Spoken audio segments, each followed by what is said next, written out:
My name is Lily Madwhip, and I'm convinced my dad is trying to kill me. It all started with Brussels sprouts. He put them on my breakfast plate, and anyone who's ever eaten Brussels sprouts knows they must be poison. I've never eaten real poison, of course, but it's what they taste like to me. They feel like they're eating away at my insides, and that's the truth. My brother Roger once told me about a kid who drank so much cinnamon it nearly ate away his insides, and that's exactly what it felt like to eat these Brussels sprouts. Eat your breakfast, Lily, my mom says. Of course, they're both trying to kill me. What kind of parents feed their child Brussels sprouts for breakfast? You were told last night if you didn't eat them with dinner, you'd get them cold in the morning, Dad says from behind his newspaper. Oh yeah, that's true, I remember now. Brussels sprouts taste like garbage, I mutter, but that earns me a scolding. I'm sure there are better things to eat for breakfast, but no, I'm stuck with this poison. And here we are again. Dad throws his newspaper down and storms off to his workroom. Things got a lot worse after Jamal and I found all the dead animals out in the woods. I overheard my parents arguing about it. Dad said it was my fault, or at least that I was creepy. Mom defended me, saying it was probably his fault. It got pretty heated, but they ended up calling a crew to come collect the dead animals. There were 23 and a half squirrels. I didn't forget about Whiskers either. That was the last straw. I hadn't told my mom that Whiskers had died, and when she found out, the arguing started again. There was yelling, garbage bags, and a lot of stress. I hope they don't come back to dig up more of my pets. I take the bus to school, and our bus driver is Ed.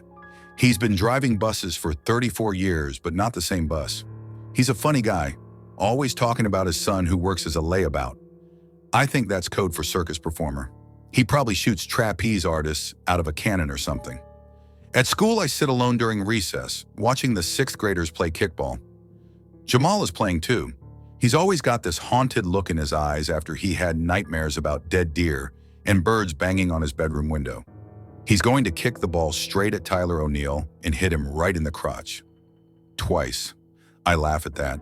But Pashar, who lives in my backpack, tells me not to laugh at other people's pain, though he agrees it's a little funny.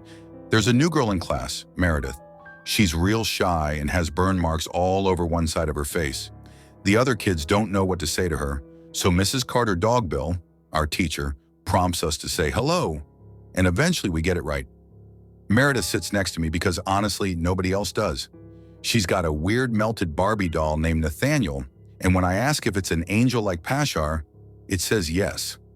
I'm a little weirded out, but I'm used to talking to things like Pashar. Meredith's doll tells me something shocking. Meredith has a dangerous gift. She can burn things.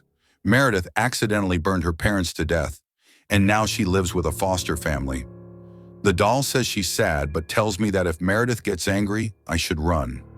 I'm scared, but I sit with her during lunch anyway. When she leaves to go to the bathroom, her doll starts talking to me. Nathaniel reveals that Meredith doesn't know she's an angel, but her power can be dangerous when she gets upset. It turns out she didn't just burn her parents, she's capable of much more. I worry about what will happen at recess when she's pushed too far, especially with kids like Lisa Welch around. Lisa's always smug and makes fun of people like me and Meredith. She's the type to judge others for being different. Lisa and her friends come over to make fun of Meredith. I don't put up with it. I threaten Lisa, half joking that she'll break her tooth on a rock. But then, it actually happens. Lisa falls and injures herself. Her crew runs off crying, and they blame me for cursing Lisa. I try to explain to Mr. Longbow, the principal, that I didn't touch Lisa, but they still don't believe me. Meredith defends me, which feels strange since she's a new kid. But I'm glad she's on my side. The rest of the day is a blur, and I can't stop thinking about what Nathaniel said. Meredith might not even know she has this power, but if she's not careful, she could set the whole world on fire. The weight of all these revelations presses down on me. At home, things get stranger. I find Dad in the backyard, digging up all my pets' bodies and stuffing them in garbage bags. He claims it's because it's unsanitary to have so many dead animals buried. I point out the obvious. Squirrels eat nuts, not grass. But he refuses to listen. I demand that he put my pets back, but he just tells me to go do my homework. I can't shake the feeling that something's terribly wrong in my house. My dad is doing something weird, and now Meredith, the girl with the dangerous gift, has entered my life. With everything happening around me, I don't know where things are headed, but I'm sure they won't be simple. There's so much going on that I don't understand, and every time I think I'm getting a handle on things, something new comes up. But through it all, there's something important to remember. I'm not alone. Whether it's Meredith, her burned-up Barbie doll Nathaniel, or the strange things happening at home, I've learned that there's always something beyond what's immediately in front of me. There are powers in the world I don't understand, and I'm only beginning to scratch the surface. The journey ahead might be dangerous, but it's mine to figure out. If I'm lucky, maybe, just maybe, I'll find the answers I need. My name is Lillian, but everyone calls me Lily Madwhip, and I have heterochromia. My right eye is brown, and my left eye is blue. My mom has it too, though her heterochromia is sectoral, where just part of her left eye is brown. Growing up, everyone loved my eyes, always saying how beautiful they were. I always joked that they were the only interesting thing about me, as I was just average in every other way. Grades, height, strength, IQ. The only thing people ever seemed to notice about me was my eyes. But it was those eyes that saved my life, and possibly the lives of others too. The killing started my sophomore year, when a young couple was found dead in their car. Their faces had been eaten off, their tongues ripped out, and their eyes completely gone. I didn't know them, but the rumors started circulating about the Gospex Knoll beast. I mentioned it to my mom and she laughed, telling me the beast had been around when she was in high school too. 2 people were killed back then, but it stopped when a bear was supposedly taken down in the area. She just told me not to worry about it. Then things took a darker turn. A week later, my friend Doug, a senior, was found dead in his garage with the same gruesome injuries. The face gnawed off, the eyes missing. That was just the beginning. The school held an assembly, and his girlfriend Kathy was utterly devastated. She was the last victim of the year. A few months later, she was found dead in the forest, but the beast didn't kill her. She hung herself. Rumor had it that the beast had been involved, though. Summer came, and things quieted down for a bit. Then I came out on Facebook. I got a lot of support from people online, but not from my friend Trent. He unfriended me immediately and started bad-mouthing me to everyone, which left me isolated. I didn't have many friends, and the ones I thought I could count on didn't want anything to do with me anymore. It hurt, but I tried to move on. Then the killings started up again. First, Camille Dunn, a girl from school, was found dead after she missed her bus. The beast had returned. The next victims were an elderly couple, John and Beatrice, who lived across the street from me. I woke up to sirens one morning, only to learn that the beast had killed them too. The police suspected it had gotten into the house through the back window, and its clawed footprints were found around the house. My mom had me on a curfew after that, always checking the windows at night. One night she saw something, a humanoid figure with glowing eyes. She screamed, and we called the police, but the beast had already fled. The next morning I checked the backyard and found claw marks in the dirt. 2 days later, Trent, who had been getting more aggressive, kidnapped me. He was mad at me for coming out and for being who I was, and he was determined to make me pay. He took me to a shed outside of town with 2 of his friends. They tied me up and threatened me with knives. Trent accused me of touching him when he stayed over at my house, a complete lie, and shoved me around, all while calling me names. It was then that I realized I wasn't just going to get a beating, I was going to die. That's when everything changed. As we were outside, I noticed something strange. The beast had appeared. I didn't understand at first, but it was clear that the beast wasn't just some animal or madman. It had been stalking us for a while, and it was now angry. With one swing, it knocked Trent and his 2 goons to the ground. The beast grabbed me and I thought I was dead. But then something unexpected happened. The beast looked into my eyes. It was drawn to me, and I saw something in its mismatched eyes, one yellow, one violet, that reminded me of myself. The beast wasn't human, but we shared something in common. It picked me up and carried me away, not to kill me, but to examine me. In that moment, I realized the beast wasn't just an animal. It had intelligence, emotions, and loneliness. It was also drawn to my heterochromia.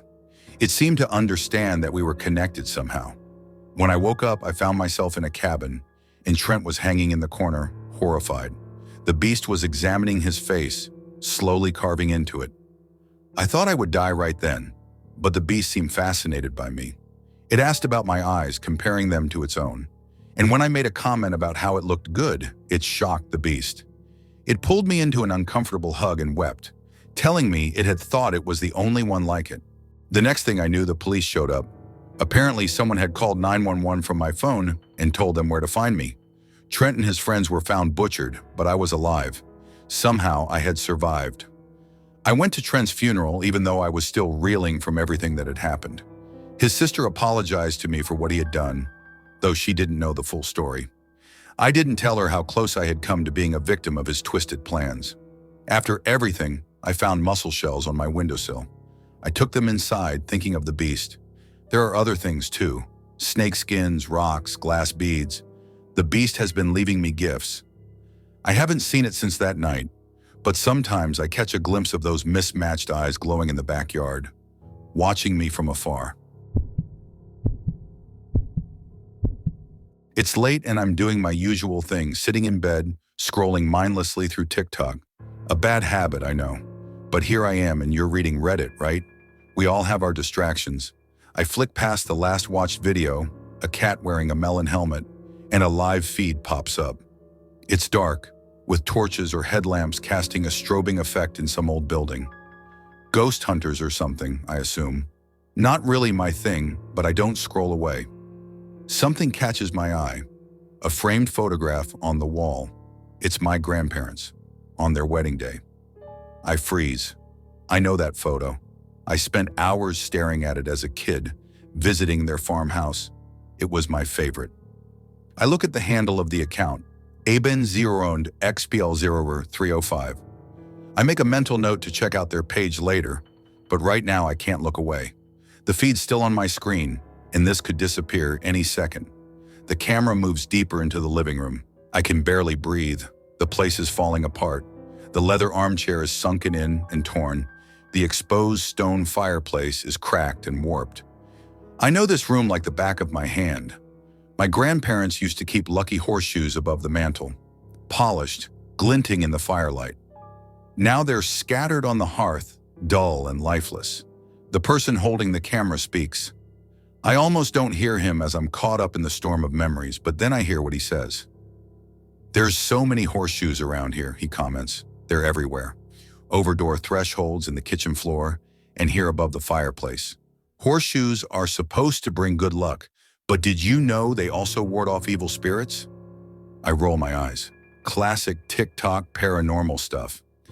Everyone's an expert, right? But as he speaks, a prickle runs down my spine. The horseshoes. There were a lot of them at my grandparents' house, but they never seemed that important. Granny was superstitious, sure. She had a thing for lucky charms, like four-leaf clovers and the like. But horseshoes? They were just there. Still, something's nagging at me now. It's familiar but twisted, as though the place is being invaded by the stranger. I tell myself not to get too worked up, but my stomach sinks. I stare harder at the screen. As the camera moves further, it focuses on a door. I recognize it immediately. The solid oak door that led upstairs. It's hanging by one hinge, swaying ever so slightly. There's a massive cast iron horseshoe above it now. One I don't remember, but it feels important, like a last-ditch effort to keep something out. I grab my phone harder, my heart racing. Don't go in, I think. Don't go any deeper into the house. But they do. The camera shifts. The door creaks open. Wait, don't! I start typing a comment, telling them to leave, when suddenly I hear a sharp intake of breath. "What the?" the cameraman whispers. I drop my phone onto the bed, shocked. Standing in the passageway are two gaunt figures. They wear nightgowns and stretch their grins so wide their gray, papery skin pulls taut. Their eyes? Hollow. Just dark, endless voids where eyes should be. I freeze. It's them. Granny and Grandpa. I can tell instantly, despite the twisted, nightmarish forms they've taken. The camera jerks back, and the feed is chaos. The cameraman runs, his breathing heavy and panicked. The torchlight flickers around erratically. It's a mad scramble for the exit. But in the brief moment before the phone spins away, I see their faces again, twisted into something worse than I could have imagined. The screen flashes.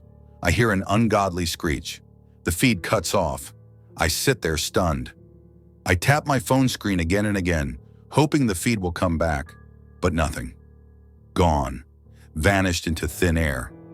I can't breathe. What just happened? Did they make it out? A notification pops up on my phone, a direct message from a TikTok account. But it has no name, just a message. Come to us. My heart stops. The words hit me like a punch. I sit back, stunned. Communication with the dead through the internet? This is new, a strange development. I check the list I've been keeping, a list of things I've tried to get rid of the restless spirits of my grandparents. An extra deep grave, rocks in their mouths, holy water from Lourdes. Nothing worked. They kept coming back. We've tried everything, but the more we dig them up, the worse they come back. The last time, they look like themselves, albeit dead and decayed. This time, there's something else. Something far worse. I sigh and pull out a notebook. I mark off the latest failed attempt and glance down at the next option. Decapitation. I shiver. I don't want to do it, but if it's what's needed, I send a quick text to my brother. Trouble at mill. It's our code. A code that means it's time to dig up our grandparents' graves again. Time to try and finally put them to rest. I don't relish the thought of what's coming. Not at all. I've started to worry that we're feeding them somehow, making them stronger with every failed attempt. But I can't let them roam free, especially if others are caught in the crossfire. I think it's time we seek outside help. This isn't something we can handle alone anymore.